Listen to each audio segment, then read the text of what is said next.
सुश्री प्रणीति शिंदे जी। अध्यक्ष महोदय, आपने मुझे बजट के ऊपर बात करने के लिए मौका दिया, मैं आपका तहे दिल से शुक्रिया अदा करती हूँ। हम भारत के लोग, जो हमारे संविधान की प्रस्तावना है, इन 4 शब्दों में भारत की ताकत और महानता छुपी है। न कोई जात, न धर्म, न भाषा, न पहराव, सिर्फ हम भारत के लोग। इसी में ही हमारी पहचान है और इसी में हमारी गरिमा बसी हुई है। पर पिछले कुछ सालों में इस पहचान को, इसी ताकत को धर्म की राजनीति से कमज़ोर बनाया गया है। आज 2024 के बजट पर बात करने के लिए आपने मुझे मौका दिया। मैं थोड़ा आपको इतिहास में ले जाना चाहती हूँ। हम सब जानते हैं और पूरा विश्व ये मानता है कि कुछ शतकों पहले भारत सोने की चिड़िया थी। उस समय जीडीपी और इस प्रकार की चीज़ें नहीं थी, पर भारत इकोनॉमिकली और कल्चरली विश्व की एक महाशक्ति थी। और हम ये भी जानते हैं कि भारत में शूरवीरों की कोई कमी नहीं थी। बावजूद इसके मुट्ठी भर हमलावरों ने हमें कई बार लूटा, और न सिर्फ लूटा, हमें सैकड़ों साल गुलाम बनाए रखा। ऐसे क्यों हुआ? पहले मुगल, फिर अंग्रेज़ ने भारत पर राज किया। ये वो कर पाए क्योंकि सोना, चांदी, हीरे जवाहरात, पैसे की कोई कमी नहीं थी। लेकिन कमी सिर्फ एक बात की थी, और वो थी सामाजिक एकता की। धन, दौलत, ताकत कुछ मुट्ठी भर राजाओं और समाज के ठेकेदारों के पास थी।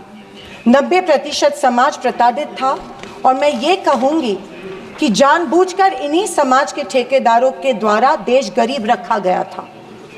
आज हमारा देश दुनिया की 5वीं लार्जेस्ट इकोनॉमी है, और मुझे ये उम्मीद ही नहीं बल्कि पूरा विश्वास है कि हम जल्द ही दुनिया की पहले नंबर की इकोनॉमी बनेंगे, क्योंकि इसके प्रगति की मजबूत नींव स्वतंत्रता के बाद के सरकार ने रखी थी। पर इसी के साथ आज हम सामाजिक तौर पर जात, पात, धर्म की शाखाओं में बिखरते जा रहे हैं, कमज़ोर होते जा रहे हैं। फाइनेंशियल इनइक्वालिटीज़ बढ़ती जा रही है।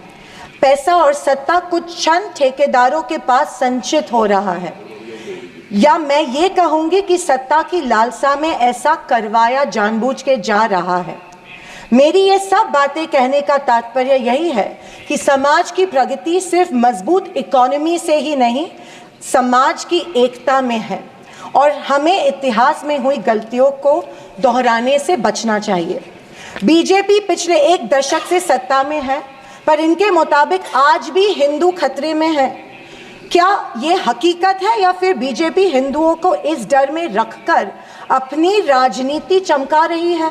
आप बताएं, जो संस्कृति हजारों साल गुलामी के जंजीर में जकड़ी पड़ी है, रहने के बावजूद जिंदा है, जिंदा ही नहीं सारे विश्व में अपना डंका बजा रही है, वो खतरे में कैसे आ सकती है? पर फिर सोचने पर मुझे महसूस होता है कि बीजेपी और उनकी नीतियाँ की वजह से हिंदू खतरे में है। एक नदी के बहाव की तरह बहती चली आ रही हमारी हिंदू संस्कृति है। सामने आने वाले हर कट्टरता के पहाड़ों को काटते हुए, हर पत्थर के सेंध लगाते हुए वो बह रही है। उसके बहाव को ना कोई तलवार काट सकती है, ना ही कोई पहाड़ रोक सकता है। पर आज दुर्भाग्यवश उसी नदी के बहाव रोककर कट्टरता में ढालने की कोशिश की जा रही है, और मैं समझती हूँ कि यही भारतीय संस्कृति के पतन का कारण बन सकता है।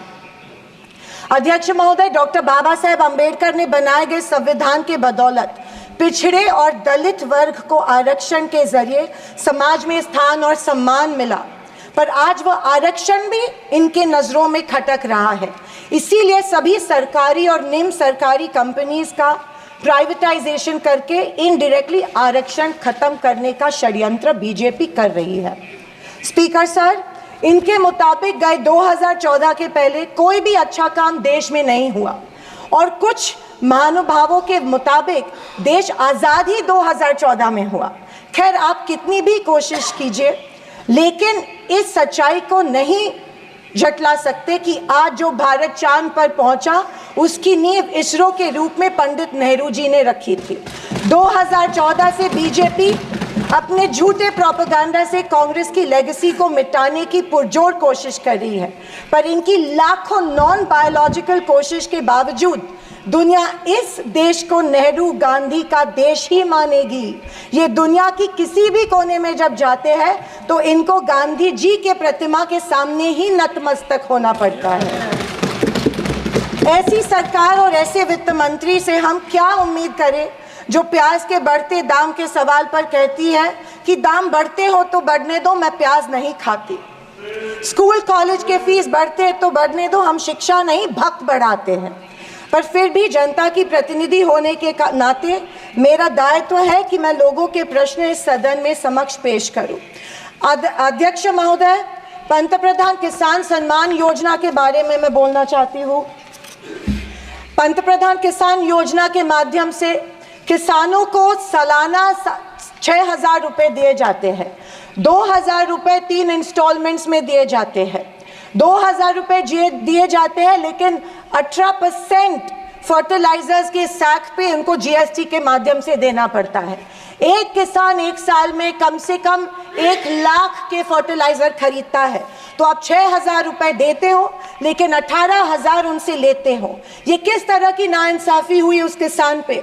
आप मजाक उड़ा रहे हो उस किसान का। 6,000 रुपये देते, 18,000 रुपये जीएसटी के माध्यम में से लेते हो। जब यूपीए की सरकार थी तब फर्टिलाइजर्स और औजारों पे से जीएसटी एग्जेम्प्ट की गई थी।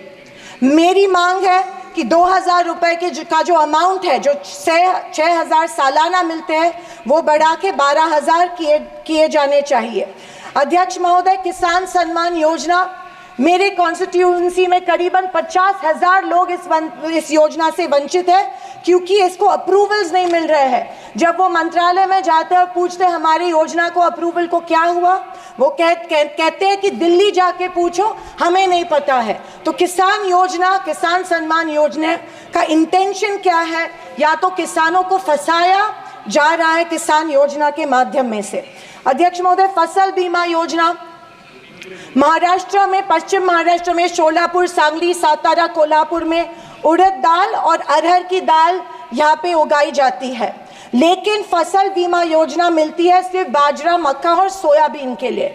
आपके माध्यम में से मैं फाइनेंस मिनिस्टर से गुजारिश करती हूँ कि अरहर और उड़द के लिए भी फसल बीमा योजना के फॉर्म एक्सेप्ट किए चुके हैं, भर दिए हैं, लेकिन फसल बीमा योजना मिल नहीं रही है।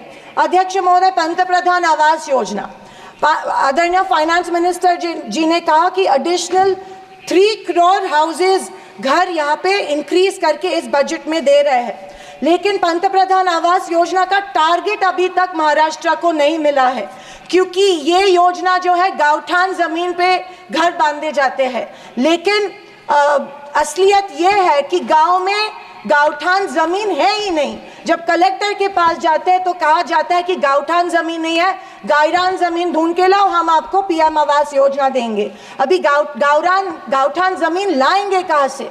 तो आपके माध्यम में से मैं फाइनेंस मिनिस्टर को रिक्वेस्ट करती हूँ कि सारे कलेक्टर्स, डिस्ट्रिक्ट कलेक्टर्स को आदेश दे कि जितनी भी गाँवरान जमीनें हैं गाँव में, उनको गाँवठान करके पंतप्रधान आवास योजना लोगों को लागू की जाए और सारे जो पेंडिंग प्रपोजल्स हैं वो एक्सेप्ट किए जाए।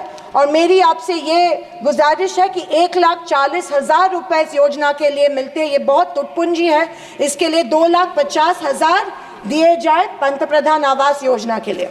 अध्यक्ष महोदय, मुद्रा लोन 2014 में प्राइम मिनिस्टर ने बड़ी एम्बिशियसली मुद्रा लोन की घोषणा की थी। कल फाइनेंस मिनिस्टर ने इसकी जो राशि है 10 लाख से लेके 20 लाख की, लेकिन मुद्रा लोन उस पीरियड में उन्हीं लोगों को मिले जिनकी सिफारिशें बीजेपी के कार्यकर्ताओं ने की थी, जबकि सामान्य आदमी जो है, आम आदमी जो है, उसको ये लोन नहीं मिला था। सिर्फ कुछ चंद लोगों को ये लोन दिया गया था। मेरी ये मांग है कि कोरोना के टाइम पे जो लाभार्थी मुद्रा लोन का कर्ज फेड नहीं पाए, उनके लिए जैसे अपने अदानी अंबानी के लिए कर्जा माफ किया है, वैसे इन लाभार्थियों के लिए भी कर्जा माफ किया जाए, तुरंत माफ किया जाए मुद्रा लोन का जो परत फेड करने का कर्जा है। आदरणीय अध्यक्ष महोदय, माइक्रो फाइनेंस और चिट फंड्स जो दिए जाते हैं हमारे सेल्फ हेल्प ग्रुप्स को, बीड़ी कामगारों को, पावर लूम वर्कर्स को दिए जाते हैं, हमारी काफ़ी सारी महिलाओं को दिए जाते हैं, लेकिन ये माइक्रो फाइनेंस और चिट फंड्स पे के ऊपर रेगुलेटरी अथॉरिटी नहीं होती है, इसीलिए ये बेहिसाब इंटरेस्ट इन लोगों से, गरीब लोगों से लेते हैं। अध्यक्ष महोदय, मुझे इस बात का दुख हो रहा है कि कल के बजट के स्पीच में हमारी अन्न धान्य सुरक्षा योजना जो है, अन्न सुरक्षा योजना जो यूपीए सरकार ने लाई थी, उसके बारे में फाइनेंस मिनिस्टर ने कोई जिक्र नहीं किया। पिछले 10 साल से हमारे देश का जो गरीब है उसको एपीएल कार्ड धारक को अन्न धान्य योजना का लाभ नहीं मिल रहा है। 10 साल से करोड़ों लोग इस योजना से वंचित रह रहे हैं, भूखे मर रहे हैं, और जैसे शैलजा जी ने कहा था, कुपोषण का प्रमाण जो है हमारी देश में बढ़ रहा है। गरीब लोगों से जानबूझ के एक form, give up subsidy form जानबूझ के भरा जा रहा है, उनको बिना बताए कि अगर ये फॉर्म आप भरेंगे तो आपकी फूड सब्सिडी कट हो जाएंगी।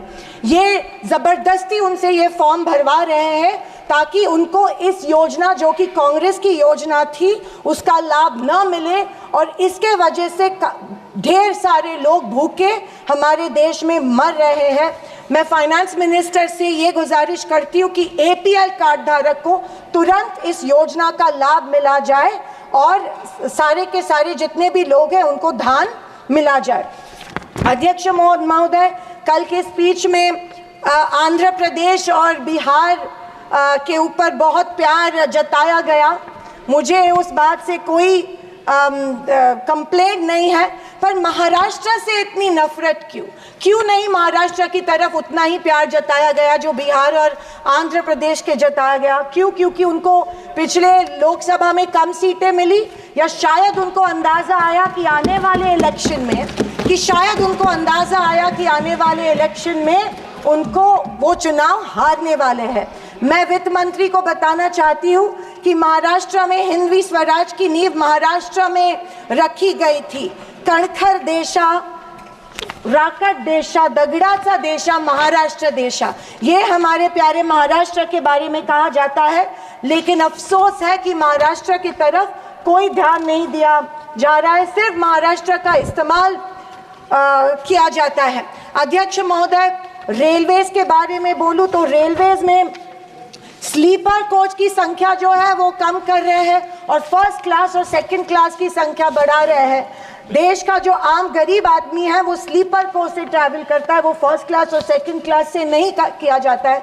मैं आपके माध्यम में से, मेडन स्पीच माध्यम में से गुजारिश करती हूँ कि स्लीपर कोचेस की संख्या बढ़ाई जाए। अध्यक्ष महोदय, मेरी शोलापुर के कुछ मांगे रखती हूँ और मैं समाप्त करती हूँ। हमारे शोलापुर में एयरपोर्ट है लेकिन एयर सर्विस नहीं है। उड़ान स्कीम में आया गया है, लेकिन जानबूझ के वहाँ पे जो चिमनी थी, ऑब्स्ट्रक्शन था, वो तोड़ा गया, लेकिन अभी तक वहाँ पे एयर सर्विस शुरू नहीं है। बोरामनी एयरपोर्ट है, वहाँ पे इंटरनेशनल एयरपोर्ट के लिए फंड्स एक बार दिए गए, लेकिन फिर फंड्स नहीं दिए गए। मैं वित्त मंत्री से गुजारिश करती हूँ कि बोरामनी एयरपोर्ट के लिए फंड्स दिए जाए। मंगलवेढ़ा जो हमारा तालुका है, वहाँ पे जो इरिगेशन स्कीम है, वहाँ के 35 गांव जो है वो पानी से वंचित है। मैं विनती करती हूँ कि वो गांव के लिए भी आप इरिगेशन स्कीम जल्द से जल्द अप्रूव करें। अंत में मैं यही कहना चाहती हूँ कि बीजेपी विपक्ष की अवहेलना कर रही है कि हमें इतनी सीट्स मिली, जनता ने अस्वीकार किया, पर आपके 400 पार का क्या हुआ? पर मैं उनसे कहना चाहूँगी कि हम स्वीकार करते हैं कि सरकार बनाने के लिए पर्याप्त सीट्स नहीं जीत पाए। हाँ, हम हमारी बातें जनता को बेहतर तरीके से शायद नहीं समझा पाए, लेकिन ये भी कहना चाहूँगी कि हार गए तो क्या हुआ, झोला उठा के चल नहीं देंगे, यही डटे रहेंगे। एक मजबूत विपक्ष के रूप में भारत की जनता की आवाज़ बुलंद करते रहेंगे, सिर्फ और सिर्फ इस देश के लिए और इस देश के जनता के लिए। और आखिरी कुछ शब्द कह के मैं समाप्त करना चाहूँगी कि सत्ता की लालच में न फैलाओ समाज में ध्रुवीकरण का रोग। सत्ता की लालच में ना फैलाओ समाज में ध्रुवीकरण का रोग, आपकी हस्ती मिटा देंगे हम भारत के लोग। जय हिंद, धन्यवाद, जय महाराष्ट्र। धन्यवाद।